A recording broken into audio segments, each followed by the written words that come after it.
Hi there, and welcome to Naturally Recovering Autism. I am your host, Karen Thomas, and I want to thank you so much for being here and being a proactive parent and getting the resources that you need to let your child live their most fulfilling and independent life possible. When my own son was diagnosed with autism, I was told to drug him and try behavioral therapies, and there was nothing else that we could do for him but manage his symptoms the rest of his life. But I didn't want to do that. Fortunately, my background in craniosacral therapy of now 30 years let me know that the brain can and does heal, but I didn't know that much about autism. What I did know is that I didn't want to just mask the symptoms with dangerous drugs. I wanted to find the causes and work with them naturally. And fast forward, it took me a decade and a lot of time and effort, but today my son is no longer diagnosable with autism after being told it could not happen. So I'm here to share with you valuable resources to save you the time and some of the expense that I had to spend to figure it out, and to help you let your child lead to their best results possible. Every child's level of recovery is different, but we know that children who couldn't sleep through the night are sleeping now through the night and happily. Their immune systems are now strong where they were once sick all the time. Children who were nonverbal and their parents were told they could never speak are now speaking. Children who were getting D's and F's in school are getting A's and B's, and those that were so anxious all the time and couldn't sit still and were uncomfortable in their own bodies are now calm and happy and relaxed, and they're leading fulfilling and independent lives with friends. This is what we want for our kids. So I'm here to share the resources with you so that you can get the best results for your child, the best possible.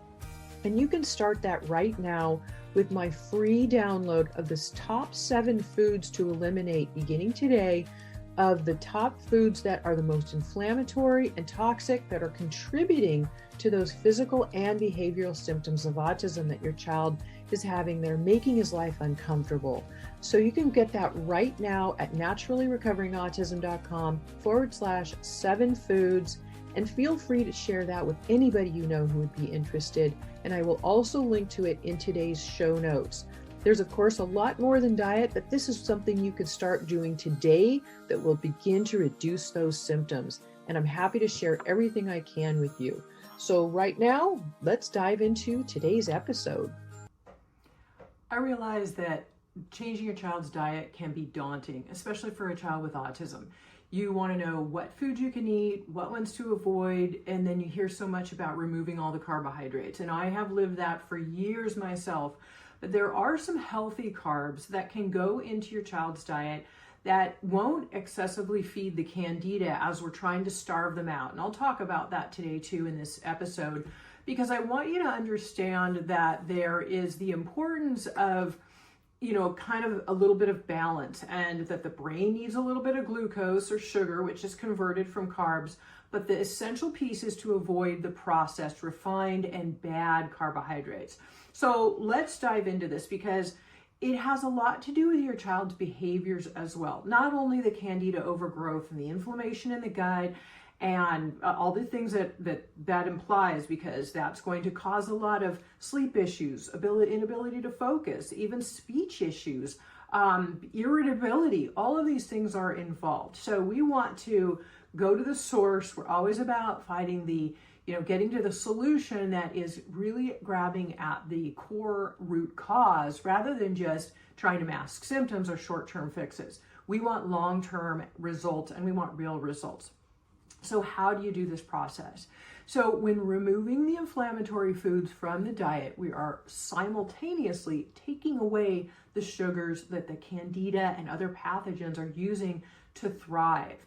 As this happens, we're likely to see triggering symptoms such as heightened behaviors, worsened sleep, lethargy. They can be really, really fatigued.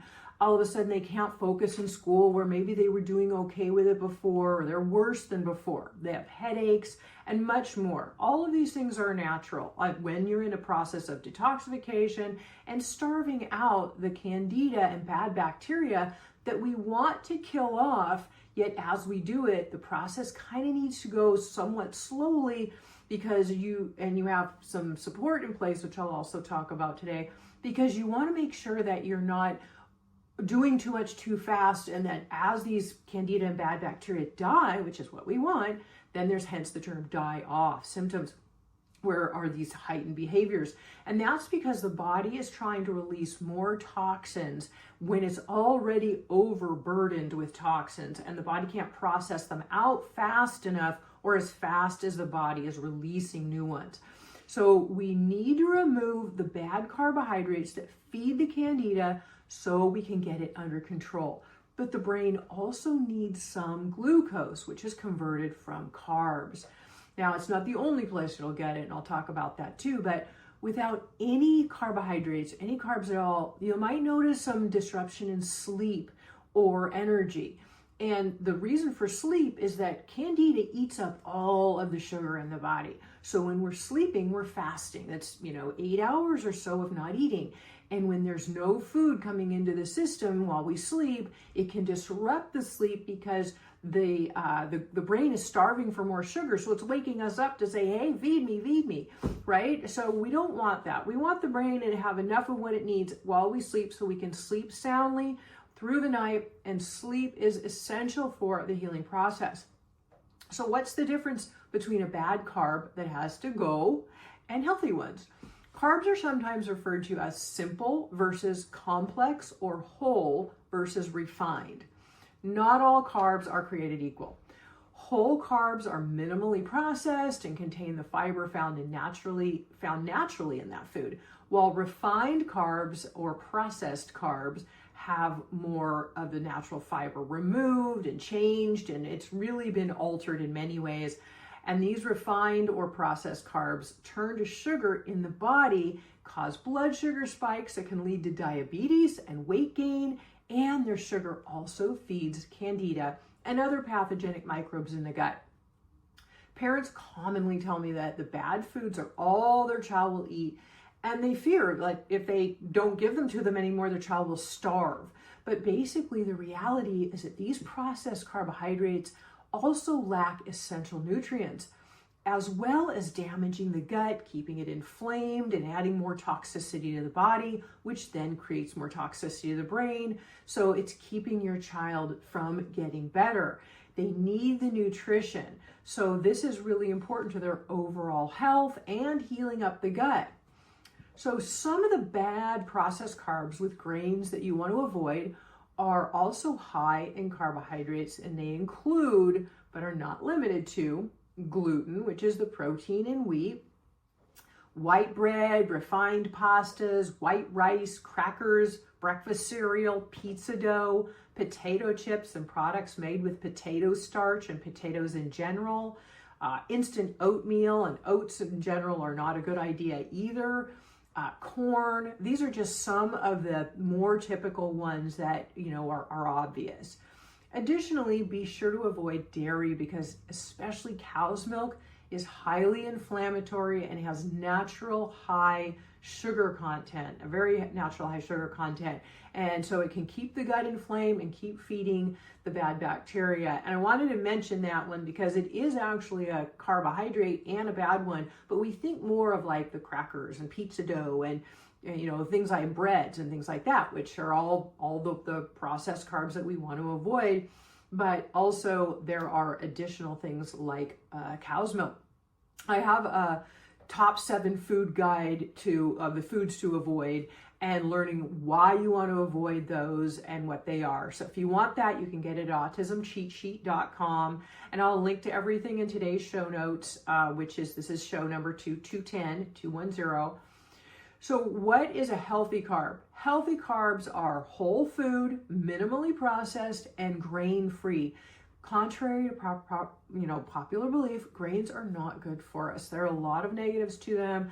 There's even a great book called Grain Brain by a neurologist, Dr. David Perlmutter, who talked about this and how grain is really bad for the brain.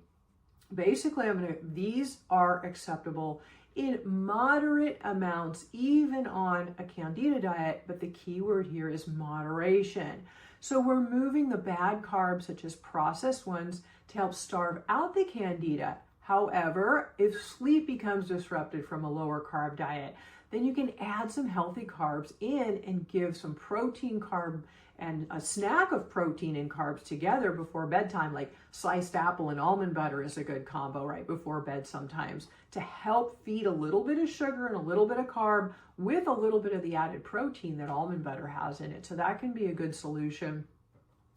To give your child's brain some food with glucose to help sleep and to help a bit with calming, because it will also sometimes help calm them a little bit, you can add some grain-free whole food carbs back into the diet. Now, what are some of them? One of them, and one of my favorite ones, is actually cassava. I'll also add to the show notes a tortilla recipe that you can make at home with cassava. There are also in health food stores, there are some, spaghetti or, pastas that are made with cassava. You want to read your labels because you don't want potato starch and tapioca starch and all this junky bad carb stuff in a gluten-free product. And that is commonly what they do. So cassava is a good one. Amaranth, buckwheat, millet, also some berries. Now, again, don't overdo the quantity because of the sugar content, but berries actually have a natural high amount of fiber in them, so it slows down the absorption of the sugar in the body as they're being digested. So in moderation, some berries are okay. Occasional zucchini and butternut squash. We want to avoid the high starch veggies, okay? So those are really, really minimal. So do this again in moderation, because too much carb is not a good thing, but a little of the right kind, again, the right kind, can be.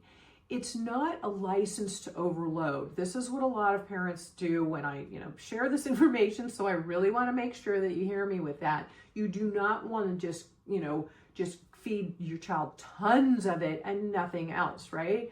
And as it can still feed the Candida and end up creating too much sugar in the body, causing some insulin or blood sugar spikes. And also, again, we don't want too much sugars going in to feed these bad bacteria that we're trying to starve out. So the solution is to eat healthy carbs along with some vegetables for fiber and moderate amounts of organic protein. So the next question I always come up on is, Karen, my child's a picky eater, they won't eat anything else. So how do I do this? Okay, the transition to healthier food can be a slow one, but you can start by reducing or removing one bad food at a time while adding in a little bit more of one of the new healthy foods. Each step you take is a step in the right direction. The reward system is also something that works well for a lot of parents. Try giving one bite of something that your child wants for a bite of something that you want them to eat. It can be little increments. One bite of a healthy food will make a difference. Be sure also any meat that you give your child or poultry are organic, and that any fish is line caught and not farmed. We don't want to be adding pesticides and hormones and antibiotics into your child from these protein sources, which are very common when they're conventional and not organic. So you want to read your labels and make sure they're organic and none of these things are added. These can contribute to heightened symptoms. And also know that if your meat is left over in the fridge, each day it's left over, it creates histamines naturally on it. And so you want to freeze your leftovers, because our kids are very, very histamine sensitive. Be sure they're on a low histamine diet and low oxalate diet. And I've done an episode on these in the past, and I will link to it in the show notes. But know that these contributing symptoms of new foods, even a healthy one sometimes, can be contributing to sleep issues and anxiety, because with a histamine trigger, they'll very commonly get a lot of anxiety and heart palpitations and things like that. And you might have even noticed it in yourself. So also stick to organic green and cruciferous veggies. They're very helpful. Lettuce and broccoli are good options. Organic cauliflower wraps are helpful too. Start with small quantities of greens, since the fiber can be really hard to digest at first with a weak digestive system. So even as much as a tablespoon of broccoli, and it can be pureed and mashed up, and you can even mix it in with something that they want to eat at first while you're transitioning with one of the bad foods. You can mix in a little bit of pureed healthy food in with it, and again, start with small quantities, because again, if it's fiber, there could be some digestive irritation just at first as the body is starting to reorganize and the gut is still kind of weak at first. Nuts are a good choice for a healthy, good fats and also protein source. Not peanuts or cashews. They actually have a lot of inflammatory aspects to them, but other nuts are really good. My favorite are macadamias. Also olives and cold pressed organic or extra virgin olive oil is very good. Coconut oil is also good and good for the brain.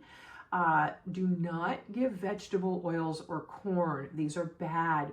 A lot of people don't realize that, and the bad oils will actually deplete good in the body. So you want to stay away from those. They can be actually very damaging to the health in multiple ways.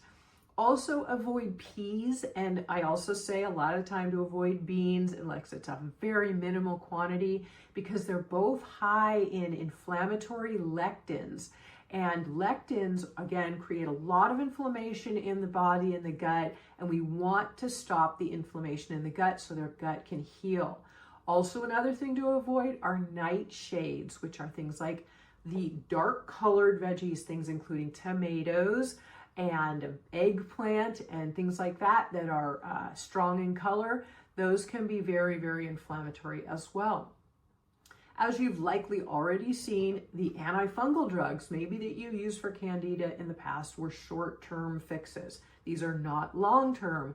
And actually, Candida and fungi will hide in the tissues, in the gut lining and in the body when an antifungal drug is taken. So we think we're doing better, but once we stop taking it, then they come out and they're stronger than they were before, and this causes an even worse infection. So you might see at first, maybe there's a few months and you're thinking, wow, my child's doing so much better. And then all of a sudden they start regressing, going back, and then worse and worse and worse. And that is why it's so important to do this with things that are long-term, natural, and safe. I work with these in my program. I help parents all the time fight Candida and pathogens naturally and safely, and it's very, very effective. Again, specific supplementation for this, very specific, is important, but the first place, and very, very importantly to begin with, is the diet. It is essential for good results, and many people with strong Candida overgrowth, especially children with autism, may need to be on a more strict diet for up to a year or more. And this is how we help fight overgrowth long term. Remember, we're looking at long term, not a short-term fix. That just leaves us right back at square one months from now. Also, know to detoxify your home. A lot of people don't think about this one. Besides food that is not organic, also be sure your child's not getting other contamination. Do a home detox by removing all chemical detergents, chemical cleaners. Use only non-toxic and healthy shampoos and soaps and lotions and toothpaste. Create home environment protection by making sure your home is mold-free. You're only drinking pure water with a quality water filter. You have electromagnetic field protection. I've done a recent episode on this that I will link to. This is very, very important, and a lot of people don't realize how serious it is. The one that I use and trust offers a 14-day free trial, and I will link to it in the show notes for you as well. And the link as well will, again, the show notes will be at naturallyrecoveringautism.com/210. This is episode 210. So at least try it to see the difference, because it's really important. Pathogens such as mold biotoxins and Candida will thrive in the presence of electromagnetic field radiation, and we are all surrounded by it all the time. It also causes a lot of sleep disruption, anxiety, brain fog, and a lot more, just to name a few. Begin any new supplement, any new food, or any new thing you do at a minimum amount to test the reactions, especially for children with autism that are very, very sensitive. Their gut is weak and the bacteria in the gut will need time to adjust. So you may see some new behaviors to develop as you do this transition. Going forward slowly is always, always a good idea. Toxin binders such as activated charcoal, something you can pick up at the health food store, can be helpful during the times of transition while symptoms are presenting themselves. So if you see heightened symptoms, toxin binders are very important to be helpful on the journey. The body also cannot fight Candida as well when heavy metals are present, so you have toxin binders and other detox support supplements in place first. Then we can also begin natural, safe, heavy metal detoxification. This foundational support is really important as pathogens start to die. We need to cover it all. So you'd be surprised how often the co-infections of autism, such as mold biotoxins, Lyme disease, parasites, and PANS, or an autoimmune issue that the immune system starts attacking the brain. You've probably seen your child have like really heightened symptoms suddenly of OCD and clinginess and fearfulness. That's PANS. All of these things are hindering health and recovery. So really be sure to move forward very slowly, one thing at a time, as your child detoxifies, to minimize these die-off symptoms, which are those heightened behaviors. Remember, it's one thing at a time at its lowest possible dosage or quantity, so you can minimize symptoms. Very importantly, stay well hydrated. I can't emphasize this one enough, especially as the body is detoxifying. It helps to flush things out. So stay very well hydrated with a pure water source from a high quality filter. And I can link to one of those on the show notes for you as well. I can walk you through all of this. I know it's a lot and there is a lot to know, and it's because it is life-changing. And I walk through my 4-stage process that I created when I was working with my own son on his autism journey. And it's all laid out for you in my free webinar, which is available for you to watch at naturallyrecoveringautism.com/free workshop. So if you want to help understand more of how this all works together, I talk about the gut healing process and diet and natural, safe, heavy metal detoxification, and also about those co-infections that I mentioned. It's all in the webinar, and also how I help parents walk through this every day, because I know you need support on the journey. Again, all the show notes for today will be at naturallyrecoveringautism.com/210-210. I want you to always know there are solutions, and the road to recovery can be much easier than you may have thought before. If this has been helpful for you, please be sure to subscribe and share it with at least one friend in need. And thank you, of course, for all you do for your child to improve their life. I'm here to support you on your journey. Take care, and I look forward to seeing you soon.